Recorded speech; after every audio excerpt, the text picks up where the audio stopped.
Hai, jumpa lagi bersama saya Maria Roslian Inisti. Saya mahasiswa dari Universitas Nusa Cendana Kupang, Fakultas Ilmu Sosial dan Ilmu Politik, jurusan Sosiologi semester 3 dengan NIM 230-396. Kali ini saya akan membuat sebuah video parodi yang terinspirasi dari buku yang berjudul Buruh dan Politik di Indonesia. Video ini dibuat untuk memenuhi tugas mata kuliah Perubahan Sosial Budaya, di mana kami disuruh untuk mereview buku pertama yang berjudul Buruh dan Politik di Indonesia karya Terry L. Caraway. Semoga video ini dapat berguna untuk kita semua, baik yang menonton maupun mendengar. Saya akan menyampaikan beberapa penjelasan tentang buku-buku tersebut dalam video-video saya berikut. Mak, ada sibuk kok? Ya nak, duduk istirahat sana. Ini gabung kok mak. Bosan di rumah lagi sepi kan, jadi saya jalan-jalan sini. Boleh mari sini, mari duduk sini. Sama-sama cerita tuh.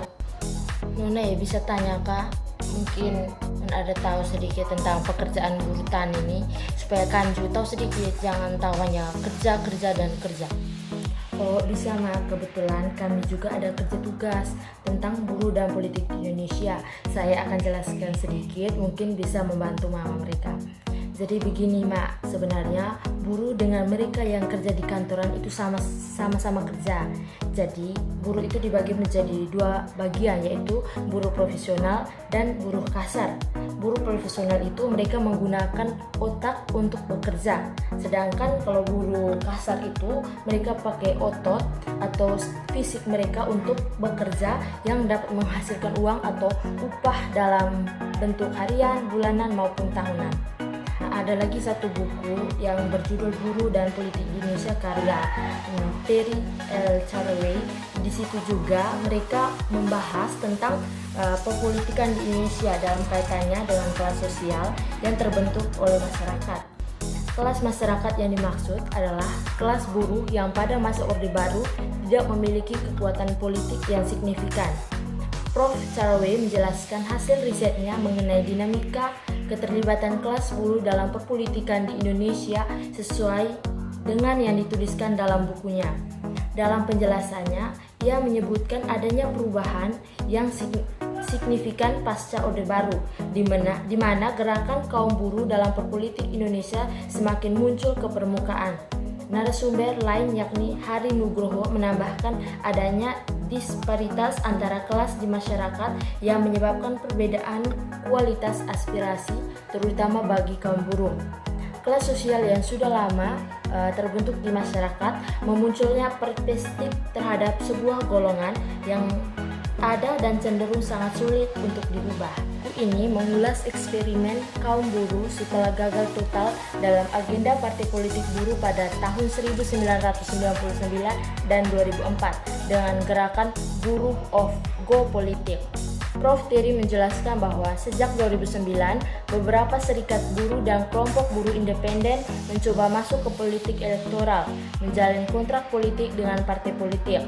Ini dilakukan di kantong-kantong buruh seperti Batam, Bekasi, Tangerang, dan Gresik. Langkah ini telah meningkatkan kapabilitas dan kemampuan mereka dalam melakukan negosiasi politik.